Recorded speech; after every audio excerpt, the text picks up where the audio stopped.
Ce qui est différent avec la question C, c'est que l'inconnu que l'on cherche est le radicande.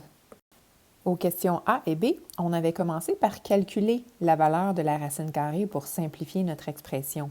Mais ici, comme l'inconnu que l'on cherche, c'est le radicande, bien, on ne peut pas faire le calcul, donc on doit procéder à une autre astuce algébrique.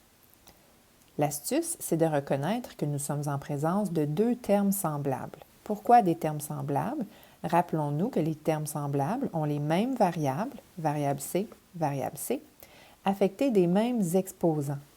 Et rappelons-nous également que le radical, qui représente la racine carrée, est équivalent à l'exposant fractionnaire 1/2. Donc, on a raison de dire qu'on est en présence de deux termes semblables parce que les deux ont les mêmes variables, la variable C, et les deux ont les mêmes exposants, l'exposant 1/2. Nous allons donc commencer la résolution de la question C en regroupant nos termes semblables, c'est-à-dire que nous allons additionner leurs coefficients. 2 plus 5, ça donne 7.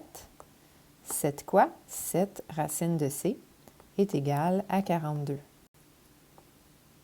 Entre le 7 et le radical, il y a une multiplication invisible.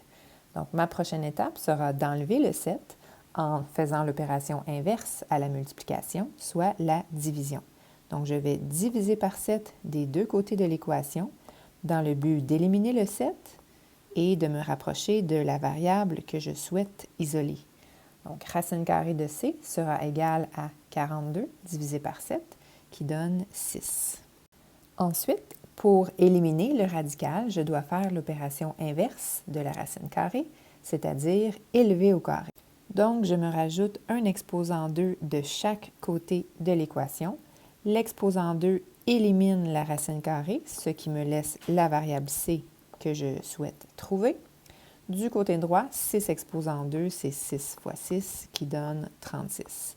La valeur de l'inconnu est donc 36.